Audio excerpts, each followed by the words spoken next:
Bienvenidos a Un Café con CMEM, el videopodcast del Centro de Mediación Empresarial de Madrid, un espacio donde la mediación es la protagonista. Queremos que disfrutes de estas historias y reflexiones sobre cómo la mediación puede convertir las disputas y los desencuentros en acuerdos y en soluciones. Prepárate un café y acompáñanos en este viaje hacia una forma más humana y eficaz de resolver nuestras controversias.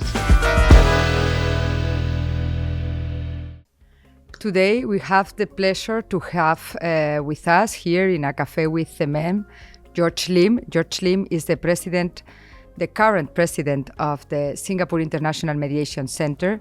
He was the former president of the Bar Association in Singapore, also a lawyer with more than 40 years of experience in international dispute resolution. He was also a member of UNCITRAL Group 2 in order to promote international mediation, and he is, if I may say, one of the authors of the Singapore Convention. So thank you very much, George, to be here today with us. We are very honored to have you here. And I would like to start with a personal question. Before that, buenos dias. And thank you for having me here. It's a real pleasure. We are very happy. So I would like to know, how did you start your career in mediation? All right. So as you said just now, I've been practicing law for 43 years, and I started law as a litigator, an arbitrator. But in 1996, Singapore called for the setting up of a mediation center. And I was then vice president of the bar. Okay. And I was asked to sit in this pro tem committee. I didn't know anything about mediation, so I went to educate myself. I did a course in England, and then I went on to Harvard. And then I found that there was a different way to resolve disputes, and sometimes a better way. And so that's when I caught the mediation bug. Yes. But those courses that you were referring to were mediation courses, isn't it? Yes. They were mediation courses in England. I trained with Carl Mackey in Cedar, and at Harvard with Professor Frank Sander, who's passed away, but who's one of the giants in American mediation. Without no doubt. Yeah, Two so of the best they taught me well, I think, but you learn from practice. So when I got back to Singapore, I helped to set up the Singapore Mediation Centre with others. All right, there was a whole team. And we started mediating. And then with each experience, I think you learn. I remember the first case I did was a dispute between a mother and a son. Yeah. And it was very difficult because there were so many emotions. But at the end, the mother and son gave each other a hug. And to me, that was very beautiful. That was a nice way to end that dispute. That's very inspiring. Yes. How did you start? And if I understood correctly, at the moment when you started, there was no so common in Singapore the use of mediation, isn't it? There was, very reluctant. It was new to everybody. It was new, yes. So how were you able to introduce that in the system? I don't know if you did something from the bar, or it was mainly in the private practice. How you have been able in Singapore to introduce it? Because right now I hear that the numbers are amazing. So mediation was formally introduced in Singapore through the courts in the mid-1990s. I think the courts then had a backlog of cases, and they felt that mediation would help get rid of some of the backlog, which is good for people. You get a faster hearing date. So it was introduced in the courts. At the same time, I think the thinking was that you need to involve the private sector as well. So we set up the Singapore Mediation Centre, and the mediators there comprise lawyers, engineers, doctors, architects. So society is involved in this whole process. So for me, that was really good, because with that, the idea of mediation flourished. More and more people got interested. Yeah. More and more people saw the benefits of mediation, and we all learned, and we all felt that this was a good way. I mean, in a mediation, for example, it's the parties who decide the outcome. They take control of the outcome, and it's their settlement, it's their agreement. Yeah, that's fundamental to make people understand it. But it's true that until you do not live it, it's very difficult to understand, because people tend to think here, in many occasions, that they will lose power if they go into mediation. What do you think about that? You don't lose power. Actually, you control the outcome. So it's empowering the parties in a dispute to take charge of the problem and to take charge of the solution. And a mediator friend once said, there's this criticism that mediation, there's no justice, right? It's all about bargaining. But actually, if the parties come to a settlement agreement themselves, don't you think that's a higher form of justice? It's their justice, right? Their own justice. That's why the statistics shows that those agreements are being complied in a more easily and efficient way than the judgments or the awards. Very true. Yeah. And I was very surprised the other day when I hear that in Singapore, 70% of the cases that goes to mediation finalize within an agreement. Is that true? Yes, but it's not just Singapore. Okay. Actually, globally, it's globally. Statistics are that about 70% of cases are resolved through mediation in a day or 2 or 3. No? So 1 to 3 days. It's worth trying. Yep. Because I tell parties, if you settle, you save so much. If you don't settle, all your rights are reserved. It's a confidential process, and you can still go to arbitration or litigation. It's your choice. That's very important, that you don't lose anything, no? Nothing in that sense, because of the confidentiality basis where mediation is supported also. And the costs are so small if we compare it's a small fraction of the cost you spend in litigation. And a mediation can be organized within a couple of weeks. So it's very quick.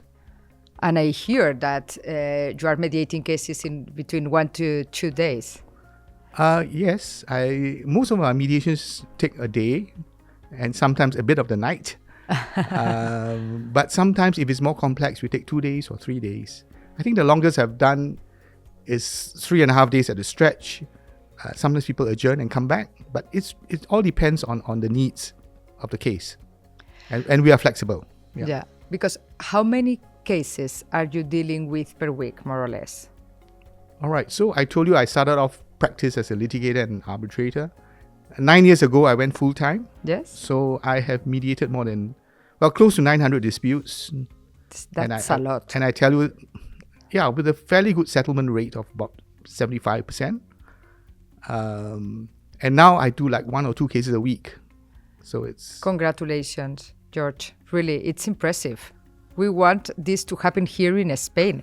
How many cases globally are you handling at the Singapore International Mediation Centre?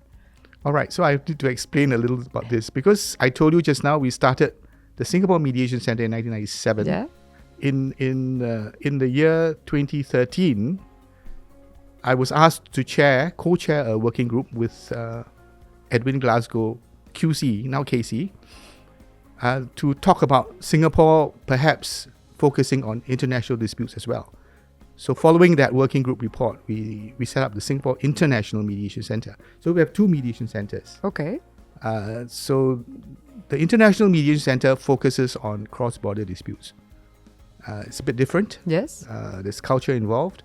And so it's like a Japanese party has a dispute with an Indian party, for example.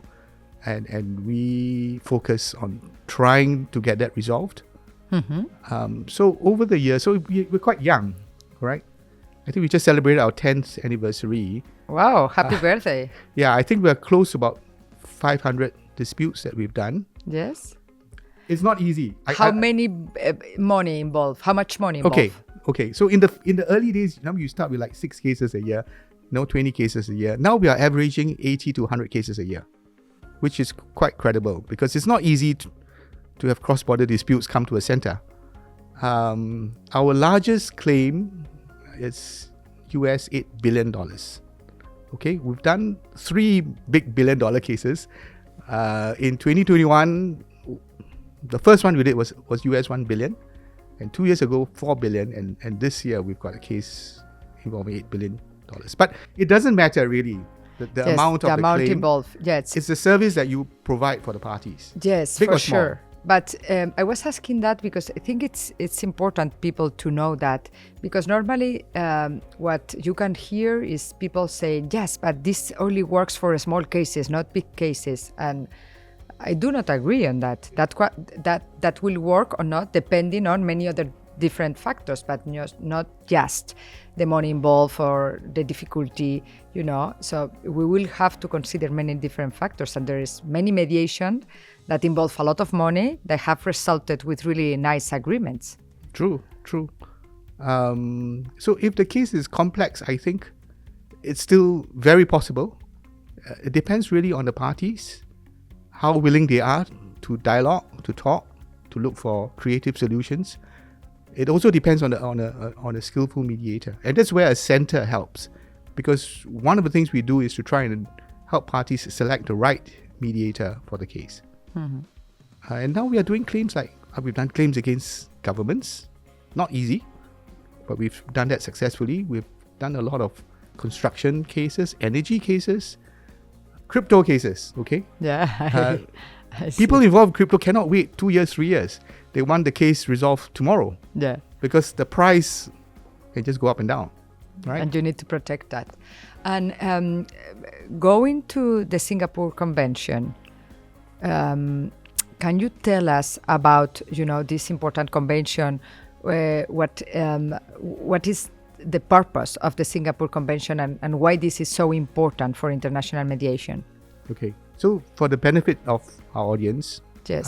A convention is an agreement or a treaty amongst nations. Okay. And this convention we're talking about is named the Singapore Convention on Mediation. But actually, it was initiated by the United Nations, UNCITRAL, which promotes international trade. So some of you may have heard of the New York Convention, for arbitration. That allows for the enforceability of arbitration awards around the world. So what it means is that, for example, if we have a dispute, we go for arbitration, there's an award. Supposing you have an award against me, right, in Singapore, and then for some reason I don't pay you, I don't comply, you can come to the Singapore courts, take that award, and then enforce it against me without having to start new proceedings. So that's the value of it. It's very straightforward. Very straightforward. So that promotes, the harmonization of laws and promotes efficient dispute resolution.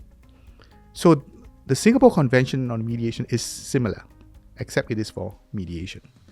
So let's say now you and I, and Spain and Singapore are signatories and have ratified the Singapore Convention, And we have an international dispute, commercial in nature, and then we have an agreement done at the center, And then for some reason I don't comply, you can bring that agreement to the Singapore courts and enforce it without having to start proceedings. This is very important for international trade.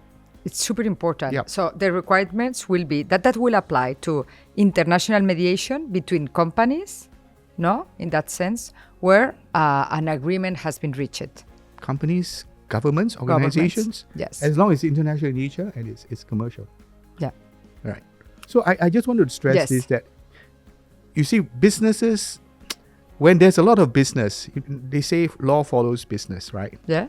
So when there's business, sometimes there are disputes. And that's why to promote trade, you want to have efficient, effective methods to resolve disputes for companies and for business people. Yeah. For sure. And I heard that 5 of the 6 main economies of the world have already signed it, United States, Japan, China, UK and India. Right. But we are missing a big part of the world, We are missing European Union, and we are missing Spain. What do you think about that? No, we would love for the EU, of course, to be part of this. And I was part of the deliberations at the UN between the years 2014 and 2018. We worked on the text of the convention. Very fast, by the way. Yes. There was a lot of debate at that time. I think this is my personal understanding, so it's not attributed to the center. But I think the EU was then trying to decide whether to sign as a bloc. Yes. At that time, it was 28 states. Now it's 27 states. The UK left and UK has signed it. Which is very symbolic, by the way. Okay, I will let your audience determine the symbolism of that. But, okay, so I think there was this debate as to whether or not the EU should sign as a bloc, Yes. or whether the EU should allow each individual state to decide. I know mediation is still new to a lot of countries. So for some countries, it is being used. In some other countries, it may be very new, completely new. And so there's no motivation for that, perhaps. So I think that debate is started. Unfortunately, the years. After 2018, we had COVID in 2020, which took a good 2 or 3 years out of everybody's life. And then you have a war now in Europe. So it's been difficult to get the attention back to this convention, because to us it's very important for the business world, but we need to get governments to start thinking about it again, because the world needs to go on. Yeah, I completely agree. And also I think it will be a really good opportunity for Spain, also because of the connections between Spain and Latin America. No? There are many countries in Latin America that have already signed it, no? Like Yes. Chile, Brazil, Colombia, Costa Rica, no? There are a lot, Ecuador, no? There are a lot of them. So I think, we're missing this big part. Hopefully, Spain will do that soon. So we have now 57 countries who have signed the convention, which is pretty good. Yes. 16 ratifications, but 57 countries who have indicated that they would want to be part of this. Some countries take a bit longer to ratify because you need to sort out your domestic laws. You are right. In Latin America, there's a lot of interest because I was invited to the center. Our center was invited to do training in Costa Rica. We've done 2 training programs in Costa Rica. And the training programs involve, like you said, Brazilians, Mexicans, Peruvians, Guatemalans. And there's so much interest because people realize there is value in mediation. Okay, many of the court systems around the world have a very heavy load. In some countries, it takes you like 8 years to get a hearing date. In some countries, even more. Yeah. Okay, and we are talking about access to justice. We are interested in getting justice to people, and mediation is a form of access to justice. It's quick, it's efficient, it's inexpensive, and try. We tell people, why do you try that? So there is a lot of interest, and one of the things at least I personally found was that a lot of the countries is Spanish speaking because Spain. It's the second language, right? Mother language all around the world. Right. And so Spain there's has a big so much opportunity. influence. Yeah. So for me, it would be a pity if Spain doesn't participate in this because there's so much opportunity. And I really like Spain. This is my second visit to Madrid and I'm beginning to love it. Your buildings are so beautiful. There is so much history. You've been very lucky also visiting very nice buildings, Yes. but yes, we do have. Yeah. No, and just before we finalize, I would like you to ask you about artificial intelligence. Are you using that within mediation proceedings? Yes. So Singapore has taken the leap. We have decided as a country Yes. to embrace artificial intelligence. And so at the Singapore International Mediation Centre, we have introduced the use of AI in mediation. Okay, this is what we have done so far. It's still new, but we help the mediator prepare for the case. And to us, preparation is so important. So for example, if it's a complex case and there are many, many documents, okay, AI can help summarize. So I get a 300-page document, for example. They will give it to me in a page or 2 pages. That's very useful. So I get a summary of the facts, the dispute. I get a table of the main people involved. I get a table of the main events before the mediation. And for example, if there are expert reports, 2 expert Yes. reports, they will summarize the reports for me and then tell me the differences and the similarities. So you can focus before. So all this information is from documents provided by the parties. We don't use the internet, so it's safe, and there are references, of course. but it helps us to prepare for the case. And at the mediation itself, we are working on, if parties settle, they have to draft Yes. an agreement. AI can help Yes. draft that settlement agreement and save parties time. That will help for those purposes, but this will not imply that we will to avoid the need to have in-person meetings, no?